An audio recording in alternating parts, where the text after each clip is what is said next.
Hi friends, good evening. আজকে একটা ছোট্ট ব্লগ তোমাদের সাথে শেয়ার করছি। আজকে 4টের সময় ছোটো মেয়েকে সাঁতারে নিয়ে যাচ্ছি। তার সাঁতারে নিয়ে যেতে যেতে ওনার আবদার হলো, মা আজকে আমাকে আইসক্রিম খাওয়াবে।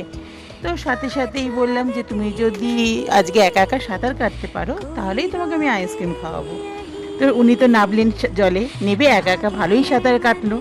এবার সাঁতার কাটার পরে উঠে বলছে কি আমি তো পারলাম, এবার আমাকে আইসক্রিম খাওয়াবে তো? আমি বললাম হ্যাঁ, যখন বলেছি তাহলে তো খাওয়াতেই হবে। তো আমরা যাওয়ার পথে চলে গেলাম হচ্ছে আইসক্রিম পার্লারে।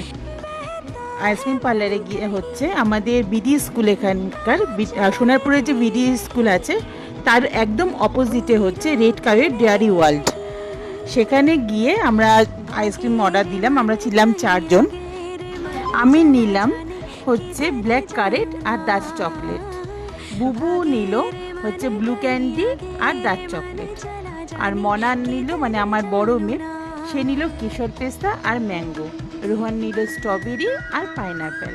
আর বুবুর খেয়ে যেহেতু আবার ভালো লাগলো, তার জন্য বলছে আমি আরও একটা নেবো। তা ও নিল বাটারস্কচ এবং ম্যাঙ্গো।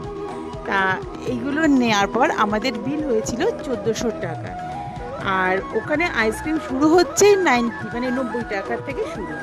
সবার খেয়ে এত ভালো লেগেছে, বিশেষ করে তোমরা যদি কেউ আসতে চাও, আমাদের এইদিকে অনেকেই থাকো, তো ওই পার্লারে মানে আইসক্রিম পার্লারে যেতে পারো, সবার ভালো লাগবে।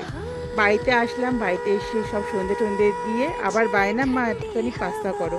তো আমি এদিকে কাজে ছিলাম, আমার বড় মেয়ে এই পাস্তা রান্না করলো। খুব সুন্দর খেতে হয়েছিল, মাংস দিয়ে পাস্তাটা করেছিল, সত্যি অসাধারণ রান্না। আমার ওইটুকানি মেয়ে যে এত সুন্দর রান্না করতে পারে। আজকের মতন তাহলে তোমাদের সাথে তোমাদের কাছে এই ব্লগ শেষ করলাম। ভালো থাকবে, good bye, good night, tata.